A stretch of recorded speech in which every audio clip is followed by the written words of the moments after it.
Hello, my name is Dr. Jean Hughes. I'm a professor at the School of Nursing at Dalhousie University, and I'm going to talk today about promoting disaster preparedness, response, and recovery in the Nova Scotia homeless community. This is a report about research that our group conducted over the last year. And in the team, there's also Dr. Jeff Carabino from Dalhousie University and Jorge Wu from Dalhousie University and Catherine Levine, Dr. Catherine Leviton Reed from Cape Breton University and Katrin Doyle. Okay. So our study was a SSHRC-funded research that explored the impacts of COVID-19 on individuals who are experiencing homelessness and the responses of both formal and informal systems to support the needs of these individuals and how these systems will move forward in disaster recovery. This was a really troubling situation for all of us. And we really wanted to make sure that we had an opportunity to really explore, not just from the service providers, because they're really critical, but critically from the people who are experiencing homelessness. So the study took place between February and April of 2021 in the two largest municipalities of Nova Scotia, the Halifax Regional Municipality that has almost 415,000 people, and Cape Breton Regional Municipality that has almost 17,000 population. So amid the global pandemic of COVID-19, those who found themselves homeless or in precarious housing situations were and are potentially among the most vulnerable for experiencing the virus and spreading the virus. Lots of people were concerned that they were going to get the virus from anybody who was homeless. Actually, though, very few people who were homeless actually got COVID, which is very interesting for us and an important note for us to have. So following all provincial health protocols, we interviewed 28 people experiencing homelessness and 24 service providers who were tasked with developing and supporting and innovating and funding a disaster response. Excuse me. The interviews were analyzed using a constant comparative analysis method, and many participants actually noted their appreciation of having an opportunity to share the experiences. So the most significant contextual item that we noted was that homelessness is a disaster. We all need to realize this now. And we've been noticing it for a long time, but the world needs to notice that and acknowledge that homelessness is definitely a disaster. It's systemic throughout Nova Scotia and is rooted in legacies of racism, marginalization, discrimination, and colonialism. The experiences of homelessness are intensified by the intersectionality of marginal identities such as gender, race, ethnicity, ability, and sexual orientation, as well as a lack of political attention and skeletal social support systems, including insufficient social assistance rates, low minimum wage, lack of affordable housing, limited employment opportunities, and lack of social services.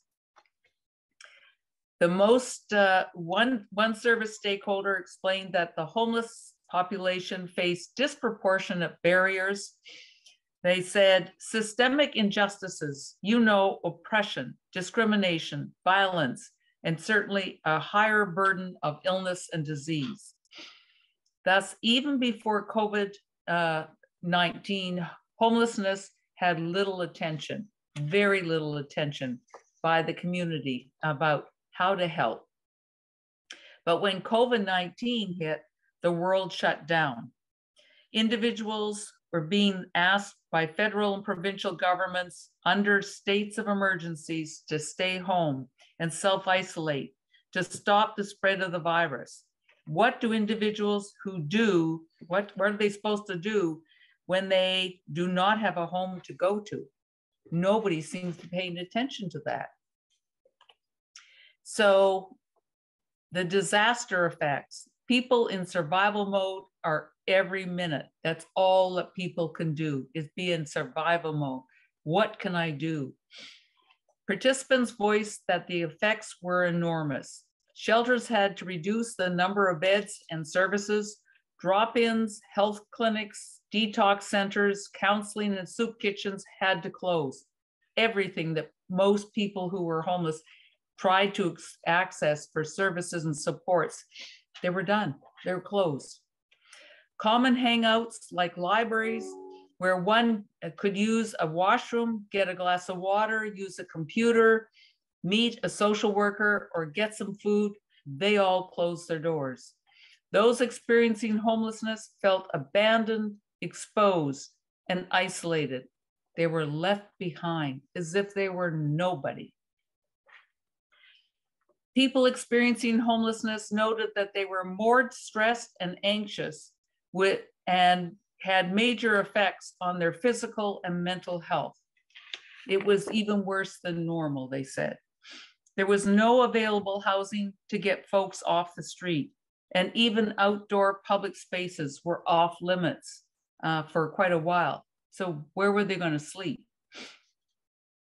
The hardships of those experiencing homelessness were exacerbated by the reality that Nova Scotia was experiencing a housing crisis as well as COVID. Like never before, rents had increased dramatically. Affordable housing is scarce, and condo development is exploding. So if you look at Halifax in particular, tons of condo development is going on. But so many people are being booted out of their apartments because the rents have gone up, nobody can afford it. And there's no affordable housing that's being built. The homeless sector is full of dedicated, resourceful, passionate people who have met regularly the COVID-19 working groups known as tables. During that pandemic, they worked to find and figure out best ways to support the community. What we learned from the tables was that despite service providers having no roadmap or tangible plans to navigate the pandemic, they mobilized ways to keep people safe. In Cape Breton, they opened 4 comfort centers to provide washrooms, showers, laundry facilities, and human connection. We often forget about human connection, but how we all need human connection. And Cape Breton really took advantage of and an opportunity to make sure that that happened too. In Halifax, we negotiated with hotels to provide safe havens for people experiencing homelessness. A number of hotels allowed us to open up and let the homeless people be there. And also to add a harm reduction program, which was very, very important. A dedicated public health line was also set up for organizations across the province. So what were some of the key lessons learned from the first 2 waves of the pandemic? And I know we're in the 4th one right now, but for the first 2, what we learned. Number 1, the creative actions supported the unique needs of homeless individuals and allowed some respite, safety, and shelter from the pandemic. Stakeholders were able to think outside the box and experiment with new solutions. Resources were made available in Halifax, but needed to be available even faster in Cape Breton. So even though there are 2 regional municipalities within Nova Scotia, each municipality did not get the same kind of action at the same time.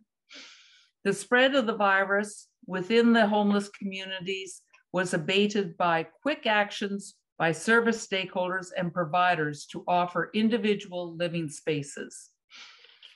The hotel model worked and provided a more dignified, healthy, quick, and efficient way to house individuals in a pandemic. Many of the individuals I know who were experiencing the hotel opportunity said that they slept on a bed, the first time they'd slept on a bed for a long, long time, had a shower every single day, just to feel like they were normal human beings.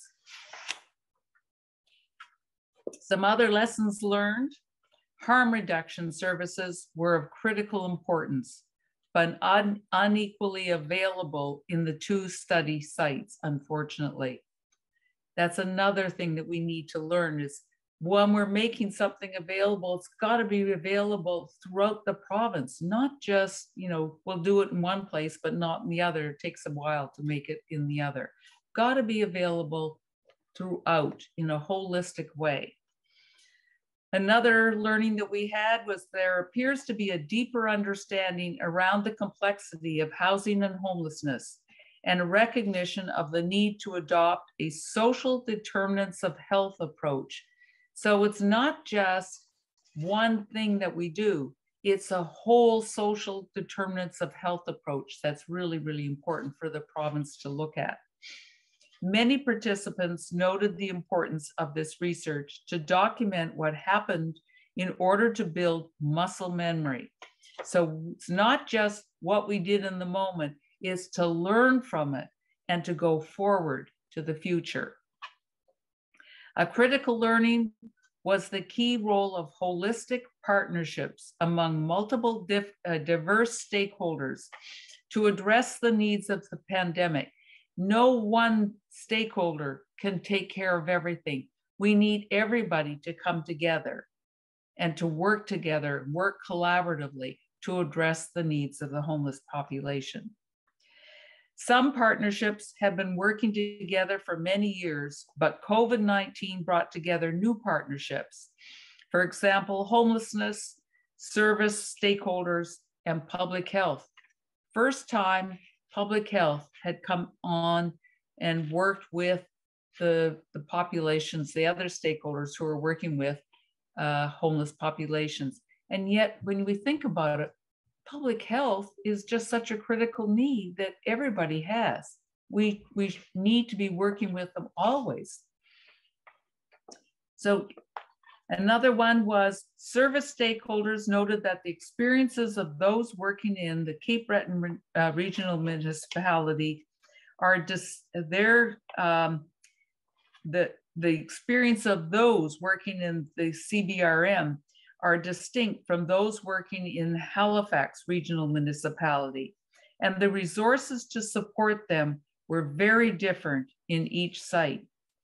Sentiments were noted that it took longer to negotiate programs and resources in Cape Breton, and that supports were not filtering out from Halifax to Cape Breton. So even though there were some supports going on in Halifax, they didn't go, we didn't share them to Cape Breton. So Cape Breton had to wait quite a while before they got their supports. So we're thinking about the service stakeholders. They feared that when the epidemic was over, that the new supports would cease and the public would forget all about them. And forget all about the homeless population. And the ongoing need for harm reduction programs was so important. And so many service stakeholders were afraid that when the pandemic was over, we'd just say goodbye to all of those opportunities. The service stakeholders also thought that support during the pandemic was in part due to the public fearing that people who were homeless were a threat to the public health, and that support would end when the pandemic was over. It's important to note that at least in our two sites, there was not a huge spread of COVID among the homeless population, and they were not the people who were spreading COVID. So it's important to know there were very few cases that came up.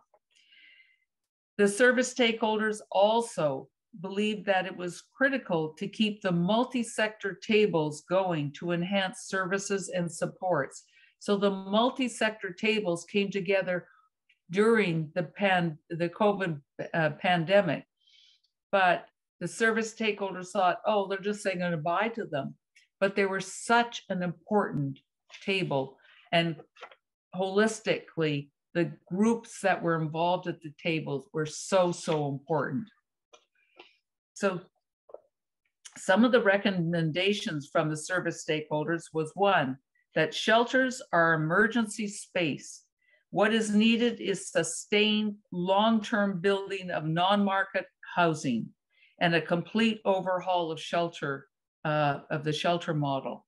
So we need to look at not just having shelters, we need to get away with those, get rid of those. We need to have different housing, safe housing for all people. And the next recommendation from the service stakeholders was that the need to include the first voice of multiple sector tables. The first voice needs to be at the service sector tables because they have something to offer that because of their lived experience that nobody else can offer. So they help shape the next steps, and they provide insight on the best ways to disseminate information. Another recommendation from the service stakeholders was more funding is needed for existing organizations embedded in the community as they have existing relationships and more flexibility to respond to emerging needs. So existing service stakeholders need more funding.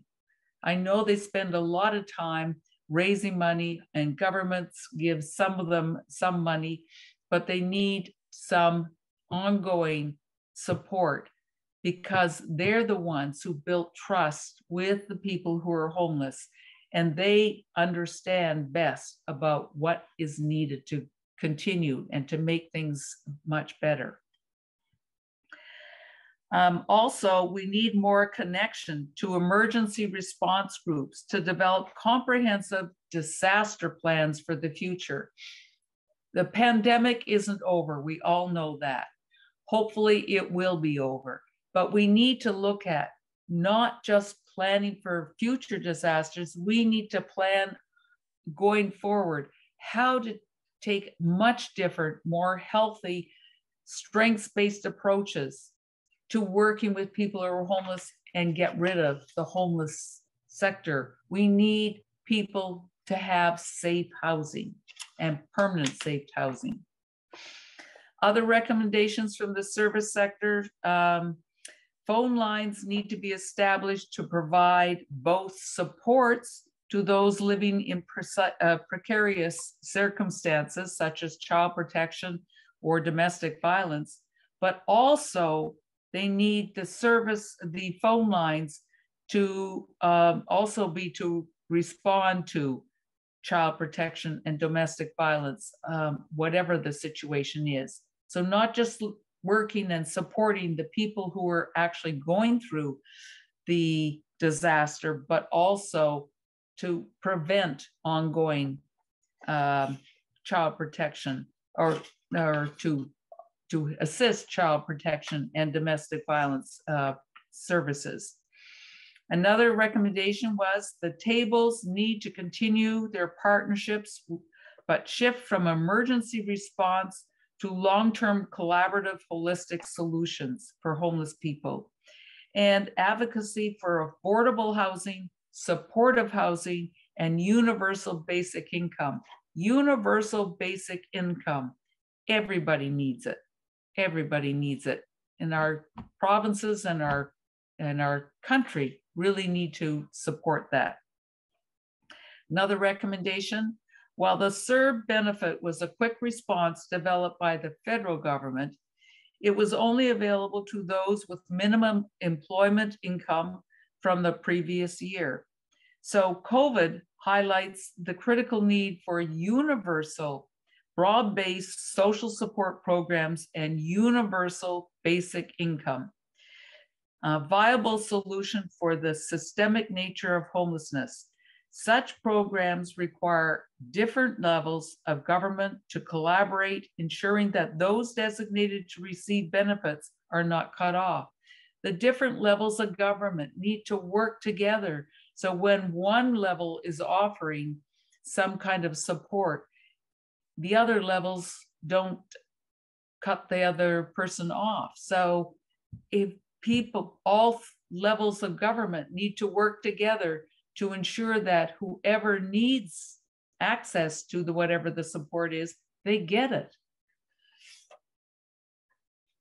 Other recommendations: many homeless participants had deep mistrust of the healthcare system, and they had misinformation about the vaccinations and were hesitant about vaccination. Where were they going to get their information? They couldn't go to the libraries, which is usually are open and they can access information. Everything was closed. Businesses were closed. So people couldn't get access to public health information around the pandemic. It wasn't being sent out on any way that people who are homeless could have access.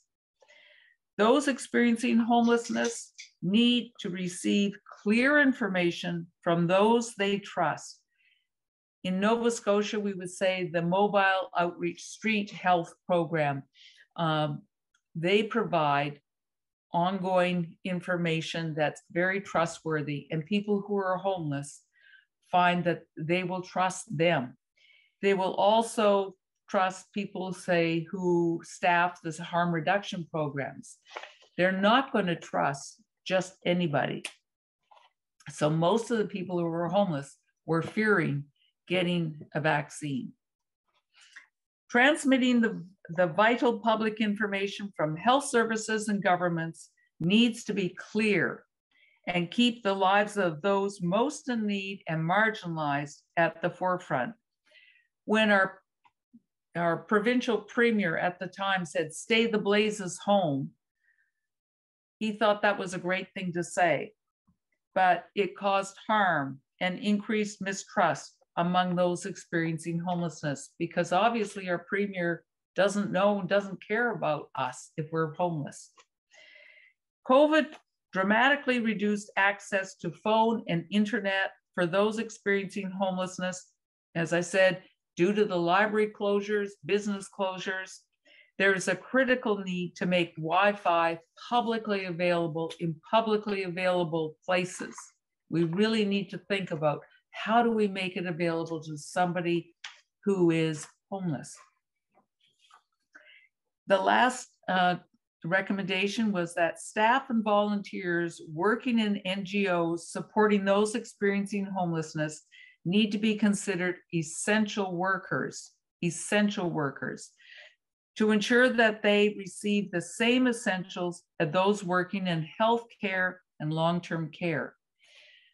Lots of the staff who are working in NGOs were not considered essential workers, and they didn't get some of the supports that healthcare workers got or people working in long-term care got. So we really have to understand who is doing what kind of support to keep our entire province okay and safe. Then we asked the people who were homeless for their perspective on recommendations. And what some of their recommendations were is, number one, income assistance rates need to be increased as most did not qualify for CERB. So it's wonderful to have CERB. We hear a lot about it on the news, but most of the people who are homeless didn't qualify. The one-time payment of COVID-related costs, such as money for sanitizer or masks, etc., for COVID-related elements, that was inadequate money. Most people who were homeless needed way more than what was offered. So they maybe had one mask, that was all they ever got. They got sanitizer for just a very short period of time, then it was gone, no more money. The people experiencing homelessness also said they need universal basic income to address poverty and quality of life. Every single person talked about the need for universal basic income. Our country really needs to look at that. We need expanded addiction services, harm reduction programs, as well as mental health and support services. I think if we looked at anybody in Canada or around the world during COVID, everybody would be saying the same thing.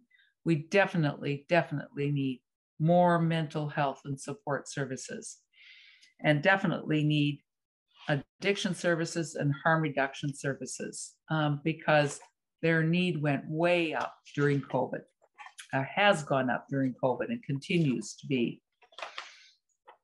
Other recommendations from people experiencing homelessness was the need for more spaces where you could have coffee and just sit and chat and feel welcome, because everything closed.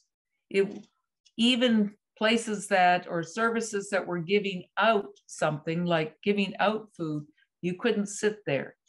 You could only take it away. So many of the people who are experiencing homelessness felt, there's nowhere I can go. There's nowhere I can just sit and talk to somebody. I'm just feeling all alone. I am just abandoned. They also said they need more safe spaces to sleep. It was almost impossible to access a shelter during COVID, which I was talking about earlier. And when we made the other supports possible, like the hotels that opened up to some people who were homeless, that was just such a much better approach and opportunity for so many people who just felt for once somebody cares about us, especially if they could also access the harm reduction program at the same time. It was very, very helpful for them. Many of the people who lost employment during COVID and became homeless were eager to return and get back to work. And they wanted assistance about how to help them to get back to work. So they lost their job and had nowhere to go, didn't have any money. So very often they lost their apartment, their housing, and became homeless. So what they want is, let me get back to work. I need some assistance to help me find a job and get moving again. Last thing was a critical need for increased clear communication regarding COVID and public health restrictions and services available. It became abundantly clear that information did not transfer widely to people who were homeless, who had no access. They had no TV, they had no phone, they had no paper to read, no nothing. So where were they going to find out information about how to stay safe and what services were available to them? It just were not available. In final and conclusion, just to say, homelessness is a disaster. As we said right from the very beginning, it is a disaster. It's not just a disaster during pandemic, it is a disaster always. It is critical to strive for a post-COVID pandemic world in which we prioritize dismantling systems that ignore systemic oppression and the root causes of homelessness, and work collaboratively with all bodies, homeless people, service providers, NGOs, government sectors, to create new normal. What is a new normal? That's a healthy normal. And plan for a future in which it is unacceptable for anyone to be left behind and to be homeless. I want to thank you very much for our presentation. As I said, it was made on behalf of myself, Jean Hughes, Jeff Carabino, Catherine Leventon Reed, and Jorge Wu, as well as Keatron Dole. Thank you very much. And we'd love to have your questions or any responses to our presentation. Thank you very much. Goodbye.